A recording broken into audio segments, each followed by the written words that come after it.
প্রত্যেকটা সেক্টরে দপ্তরে এটা ছাড়া দলে বলতে হবে।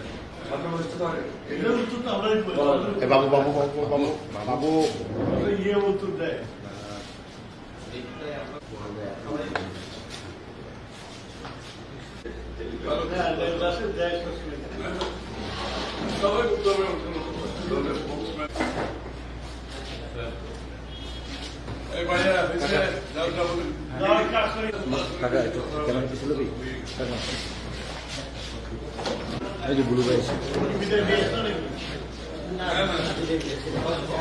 একটু বসেন সবাই। জাহাঙ্গীর জাহাঙ্গীর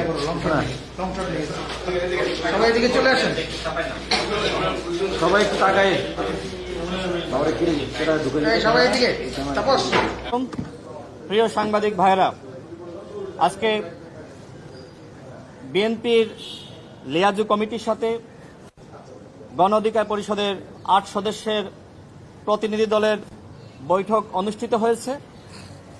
এই বৈঠকের গণ অধিকার পরিষদের নেতৃত্ব দিয়েছেন গণ অধিকার পরিষদের সংগ্রামী সভাপতি নুরুল হক নূর, এবং এখানে আছেন বিএনপির লিয়াজু কমিটির প্রধান আমির খসরু ভাই সহ বিএনপির স্থায়ী কমিটির আমাদের ইকবাল মাহমুদ টুকু ভাই সহ বিএনপির নেতৃবৃন্দরা, আপনাদের সবাইকে শুভেচ্ছা। আজকে যে বিষয়গুলো নিয়ে আলোচনা হয়েছে, অত্যন্ত ফলপ্রসূ একটি বৈঠক হয়েছে।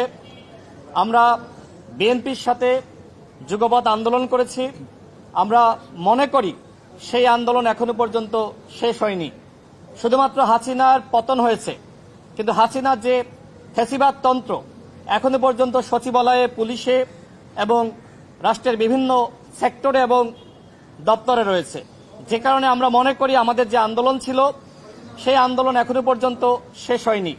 আপনারা সকলে জানেন বিএনপি গণ অধিকার পরিষদ সহ আমরা ৬২টি দল মিলে একসাথে আন্দোলন করেছি, এবং আমাদের একটি রাষ্ট্র সংস্কারের দফা রয়েছে ৩১ দফা।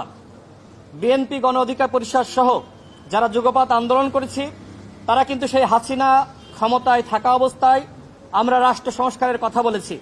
আমরা এই মুহূর্তে মনে করি রাষ্ট্র সংস্কার ঐক্যমতের ভিত্তিতে হতে হবে, এবং একই সাথে গণহত্যার বিচার দ্রুত সময়ের মধ্যে শুরু করতে হবে। একটি ট্রাইব্যুনাল গঠিত হয়েছে, এই একটি ট্রাইব্যুনালের মাধ্যমে দ্রুত সময়ের মধ্যে বিচার করা সম্ভবপর নয়। সরকারের পক্ষ থেকে বলা হয়েছে তারা যদি সময় পায় ডিসেম্বরের মধ্যে তারা গণহত্যা বিচার কাজ শেষ করবে, কিন্তু আমরা মনে করি একটা ট্রাইব্যুনালের মাধ্যমে এত অল্প সময়ের মধ্যে বিচার করা সম্ভবপর নয়। যে কারণে সরকারের প্রতি আহ্বান রাখছি যে আপনারা ন্যূনতম 10টা ট্রাইব্যুনাল গঠন করেন, এবং জনগণের যে আকাঙ্ক্ষা আপনারা দ্রুত সময়ের মধ্যে গণহত্যার বিচারটা আপনারা শেষ করেন। আমরা আমাদের দলের পক্ষ থেকে আগেই জানিয়েছি, প্রথমত গণহত্যার বিচার হতে হবে, এবং গণহত্যাকারী দল হিসেবে আওয়ামী লীগকে শাস্তির আওতায় আনতে হবে। সেক্ষেত্রে গণ অধিকার পরিষদ দলীয়ভাবে প্রস্তাবনা দিয়েছে আওয়ামী লীগকে অবশ্যই নিষিদ্ধ করতে হবে, এবং রাষ্ট্র সংস্কার যেটি আমরা বিএনপি সহ গণ অধিকার পরিষদ আজকে আমরা একমত পোষণ করেছি, ঐক্যমতের ভিত্তিতে প্রয়োজনীয় রাষ্ট্র সংস্কার শেষে ডিসেম্বরের মধ্যে অবশ্যই ইলেকশন দিতে হবে। কারণ ইলেকশন নিয়ে যদি ধোঁয়াশা তৈরি হয়, ইলেকশন নিয়ে অনিশ্চয়তা তৈরি হয়, সেক্ষেত্রে সবথেকে বেশি লাভবান হবে আওয়ামী লীগ। ইতিমধ্যে দেখেছেন যে আওয়ামী লীগকে ফিরিয়ে আনার জন্য নানান ধরনের চক্রান্ত শুরু হয়েছে। আমরা আজকে খুলনায় দেখলাম যে আওয়ামী লীগ তারা বড় মিছিল করেছে। যত দিন যাচ্ছে আওয়ামী লীগের মিছিল কিন্তু বড় হচ্ছে। সুতরাং এই ফ্যাসিবাদ বিরোধী শক্তির মধ্যে যদি আমাদের একতা না থাকে তাহলে কিন্তু আমাদের জন্য ক্ষতি হবে। সুতরাং আমরা মনে করি অবশ্যই এই সরকারকে আমরা সহযোগিতা করব, কিন্তু আমরা লক্ষ্য করছি যে এই সরকারে এনসিপির 2 জন ছাত্র উপদেষ্টা রয়েছে। আমরা মনে করি প্রশাসন এবং সরকারের নিরপেক্ষতার জন্য এই এনসিপির 2 জন ছাত্র উপদেষ্টা এবং একই সাথে সরকারের বিভিন্ন দপ্তরে এবং সেক্টরে যে সকল ছাত্র প্রতিনিধি নামধারী এনসিপির নেতাদেরকে নিয়োগ করা হয়েছিল তাদেরকে পদত্যাগ করতে হবে। একদিকে আমরা লক্ষ্য করছি যে এনসিপির নেতারা বলছে যে প্রশাসনে বিএনপির প্রশাসনে বিএনপির সুবিধাভোগীরা রয়েছে, কিন্তু আমরা স্পষ্টত দেখছি সেখানে মূলত এনসিপির দুজন উপদেষ্টা রয়েছে এবং বিভিন্ন দপ্তরে এবং সেক্টরে এনসিপির নেতারা রয়েছে। সুতরাং আমরা মনে করি যে এই সরকারের নিরপেক্ষতা নিশ্চিত করার জন্য এই ছাত্র উপদেষ্টাদের এবং সরকারের দপ্তরে সেক্টরে যারা রয়েছে তাদেরকে পদত্যাগ করতে হবে। আমার সর্বশেষ কথা হলো, ডিসেম্বরের মধ্যে ঐক্যমতের ভিত্তিতে রাষ্ট্র সংস্কার শেষে অবশ্যই ইলেকশন দিতে হবে। এই ব্যাপারে বিএনপি এবং গণ অধিকার পরিষদ একমত পোষণ করেছে। সকলকে ধন্যবাদ। আপনাদেরকে শুভেচ্ছা জানাচ্ছি। আমাদের বিএনপি বিএনপি সহ আপনারা জানেন যে ৬২টি রাজনৈতিক দল ৩১ দফা রাষ্ট্র সংস্কারের ভিত্তিতে আন্দোলন করে আসছে। যেহেতু এখন পর্যন্ত বাংলাদেশে গণতান্ত্রিক ব্যবস্থা প্রবর্তন হয় নাই, কাজে আমরা মনে করি যে আমাদের আন্দোলন এখনো শেষ হয়ে যায়নি এবং আমরা লক্ষ্য করছি যে বাংলাদেশে এখন নানান ধরনের ভূরাজনৈতিক বাস্তবতায় নানান ধরনের ষড়যন্ত্র এবং তৎপরতা রয়েছে। সেক্ষেত্রে একটি অনির্বাচিত সরকারের হাতে কখনোই দেশের স্বাধীনতা সার্বভৌমত্ব নিরাপদ নয়। ডক্টর ইউনূস সাহেব একজন সম্মানিত ব্যক্তি, তিনি জাতির ক্রান্তিলগ্নে হাল ধরেছেন। আমরা তাকে সম্মান জানাই, আমরা তাকে রেসপেক্ট করি। তার সরকারকে আমরা সব দল সহযোগিতা করছি এবং আমরা রাজনীতির মাঠে আন্দোলন সংগ্রাম, হামলা মামলা, জেল জুলুম, রক্ত দিয়ে সংগ্রাম করে আজকের এই পতন নিশ্চিত করেছি। আমরা মনে করি দেশের ভবিষ্যতের জন্য, গণতন্ত্রের ভবিষ্যতের জন্য ডিসেম্বরের মধ্যেই নির্বাচন হওয়া উচিত। ডিসেম্বরের পরবর্তীতে নির্বাচন গেলে সেটি দেশে আরেকটা সংকট তৈরি করতে পারে। আমরা নানান বাস্তবতায় আমরা সেটি পর্যালোচনা করেছি। আর আমরা মনে করি যে জাতীয় ঐক্যমত্য কমিশনের কাছে যেহেতু ইতিমধ্যেই বিভিন্ন রাজনৈতিক দলগুলো তাদের লিখিত সংস্কার প্রস্তাবনাগুলো জমা দিয়েছে, আলোচনাও হয়েছে এবং আগামী ২-১ মাসের মধ্যেই তারা চাইলে যেই বিষয়গুলোতে ঐক্যমত্য তৈরি হচ্ছে সেগুলোর আলোকে একটা জুলাই চার্টার করে ডিসেম্বরের মধ্যে নির্বাচন তারা করতে পারে। সেক্ষেত্রে এই জুলাই চার্টার ২-১ মাসের মধ্যে ঐক্যমতের ভিত্তিতে প্রণীত করে ডিসেম্বরের মধ্যেই নির্বাচনের একটা সুস্পষ্ট রোডম্যাপ আমরা চাই। একটা অস্পষ্ট ঘোষণা ডিসেম্বর টু জুন, এটা আসলে একটা সরকারের পক্ষ থেকে এ ধরনের অস্পষ্ট ঘোষণা থাকা রাজনীতির মাঠে একটা সন্দেহ, সংশয় বা জটিলতা তৈরি করবে।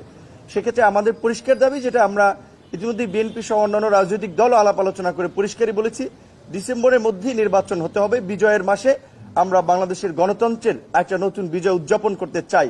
একই সাথে আওয়ামী লীগের যে রাজনৈতিক তৎপরতা আমরা দেখতে পাচ্ছি যে জুলাই অগস্টের পরে গত কয়েক মাস এটা না থাকলেও এই যে পুলিশ সহ বিভিন্ন বাহিনীর উচ্চ পদস্থ পদে রদবদল করা হচ্ছে, যেখানে রাষ্ট্রের একটা স্থিতিশীলতা আসবে, বরঞ্চ আমরা দেখি সেখানে আওয়ামী লীগের রাজনৈতিক কর্মকাণ্ড কিন্তু বাড়ছে, তাদের নানান ধরনের তৎপরতা চলছে। এটা সরকারের দুর্বলতার কারণে হচ্ছে। সেক্ষেত্রে ফ্যাসিবাদের বিচার করা কিংবা আওয়ামী লীগকে নিষিদ্ধ করার প্রশ্নে সরকারের পক্ষ থেকে শক্তিশালী ভূমিকা আমরা দেখতে পাচ্ছি না, বরঞ্চ সরকারের, আপনারা শুনেছেন এর আগে বলা হচ্ছিল যে বিএনপি না চাইলে তো হতে পারে না, সেখানে বিএনপির অবস্থান পরিষ্কার করেছে। কাজে আওয়ামী লীগ এবং ফ্যাসিবাদীদের নিষিদ্ধ করার প্রশ্নেও আমরা সরকারের একটা শক্ত পদক্ষেপ আশা করছি। একই সাথে এই সরকার যেহেতু একটি নিরপেক্ষ সরকার, যেহেতু ছাত্র আন্দোলনের নেতৃত্বে থাকা নেতাদের একটা অংশ একটা দল গঠন করেছে, এখানে মিডিয়া সহ সবাই যেভাবে একটা ন্যারেটিভ দাঁড় করানোর চেষ্টা করছেন যে এই ছাত্ররা গণ অভ্যুত্থান করেছে বা গণ অভ্যুত্থানের নেতা, এই গণ অভ্যুত্থানে বৈষম্য বিরোধী ছাত্র আন্দোলনের ছাত্র দল ছিল, শিবির ছিল, ছাত্র অধিকার পরিষদ ছিল, ছাত্র ইউনিয়ন ছিল, দলমত নির্বিশেষে সকল ছাত্ররা ছিল। সেখানে ছাত্রদের একটা ক্ষুদ্র অংশ তারা সরকারে গিয়েছে, সেটাও আমরা সমর্থন করেছি। কিন্তু এখন যেহেতু তারা একটি রাজনৈতিক দল গঠন করেছে, তাই সরকারের নিরপেক্ষতার জন্য এই দুই ছাত্র উপদেষ্টার পদত্যাগ করা জরুরি। এবং আমরা এটাও বলতে পারি, বিএনপির সাথে আমাদের আলোচনা হয়েছে, গণ অধিকার পরিষদের পক্ষ থেকে শীঘ্রই যদি ছাত্র উপদেষ্টারা স্বেচ্ছায় পদত্যাগ না করে কিংবা প্রধান উপদেষ্টা এই বিষয়ে ব্যবস্থা না নেয়, গণ অধিকার পরিষদের পক্ষ থেকেও এই বিষয়ে কর্মসূচি দেওয়া হবে। আপনাদেরকে ধন্যবাদ। শেষ করে দিচ্ছি। হ্যাঁ, কিছু বলতে চাও তুমি? না প্রশ্ন না, আমি প্রশ্ন দরকার নেই। আপনারা তো সবাই জানেন যে কি বিগত আন্দোলনে আমাদের 31 দফা সংস্কারের বিষয়টা আন্দোলনের অংশ হিসেবে ছিল কিন্তু, এবং আমরা সকলে যারা বিরোধী দলে আমরা ঐক্যমতের পরিপ্রেক্ষিতে কিন্তু 31 দফাটা বাস্তবায়ন করার জন্য আগামী দিনে তার রূপরেখাও দিয়েছি যে একটা জাতীয় সরকারের মধ্যে বাস্তবায়ন করা হবে। সুতরাং সংস্কারের বিষয়ে কারো মনে যদি কোনো সন্দেহ থাকে সেটা তাদের নিজস্ব সৃষ্ট সংকট, এখানে সংকটের কিছু আমরা দেখতে পাচ্ছি না। আর একটা কথা পরিষ্কার করা দরকার, সবাই বলছে যে ঐক্যমতের পরিপ্রেক্ষিতে সংস্কার হবে, সবার প্রস্তাব জমা হয়েছে এবং সেই বিষয়গুলো বিবেচনা করে কোথায় কোথায় ঐক্যমত হয়েছে সেটা নির্ধারণ করার জন্য এক সপ্তাহ বেশি সময় লাগার কোনো কারণ নেই, এবং সেটা নির্ধারণ করে যেখানে ঐক্যমত হয়েছে সে ঐক্যমতের পরিপ্রেক্ষিতে জাতীয় সনদ সই করে নির্বাচনের দিনকাল ঘোষণা করা অত্যন্ত প্রয়োজনীয়। আর ডিসেম্বরের মধ্যেও সময় লাগার কথা আমি ব্যক্তিগতভাবে মনে করি ডিসেম্বর পর্যন্ত যাওয়ারও দরকার হয় না। ঐক্যমতের পরিপ্রেক্ষিতে আমরা সেটা সিদ্ধান্ত নিয়ে আমরা জাতীয় সনদ সই করে ডিসেম্বরের আগেও নির্বাচন করা সম্ভব। এর ডিসেম্বরের পর তো যাওয়ার প্রশ্ন আসছে না, বরং আগে করা সম্ভব। আপনারা যদি দেখেন ঐক্যমত কেউ সৃষ্টি করছে না, সবাই সবার মতামত দিয়েছে। সুতরাং যে সমস্ত জায়গায় ঐক্যমত হবে সেগুলোর শুধুমাত্র আমরা সংস্কারের মধ্যে নিয়ে আসব, আর যেখানে ঐক্যমত হবে না সেগুলো নির্বাচনের পরে সবাই যার যার ম্যান্ডেটের জন্য আগামী নির্বাচনে যাবে এবং তাদের ম্যান্ডেট নিয়ে তারা সংসদে এসে সেটা পাশ করবে। সুতরাং এইখানে এই সংস্কারের কথাটা খুবই পরিষ্কার, না বুঝার কোনো কারণ নেই। বুঝে শুনে না বুঝলে যদি সেটা তার কোনো সমাধান নেই। এটি অতি সত্বর আমরা সংস্কারের ঐক্যমত নির্ধারণ করে জাতীয় সনদ সই করে ডিসেম্বরের আগে নির্বাচনে যাওয়ার যথেষ্ট সুযোগ রাখা আছে, করা সম্ভব।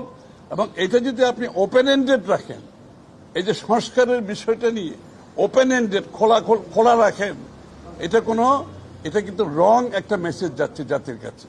কারণ এটা দিনক্ষণ দিয়ে এটা সমাধান করা সম্ভব। সুতরাং যত তাড়াতাড়ি সম্ভব এটা করা উচিত।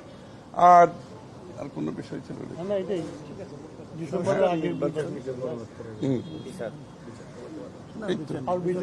না, হ্যাঁ, বিচার তো চলবে, বিচার তো চলমান প্রক্রিয়া, এবং আমরা সবাই বিচার চাই। আমরা সবাই নির্যাতিত, আমরা নিপীড়িত, গুম খুন হত্যার শিকার, জেলের শিকার, মিথ্যা মামলার শিকার। আমাদের চেয়ে বেশি বিচার আর কেউ যে চাইতে পারে সেটা তো বিশ্বাস করার কোনো কারণ নাই। আর বিচার করবে বিচার বিভাগ, সরকারকে উদ্যোগ নিতে হবে। এটা বিচার বিভাগ বিচার করবে, সরকারকে উদ্যোগ নিতে হবে। সবাইকে ধন্যবাদ।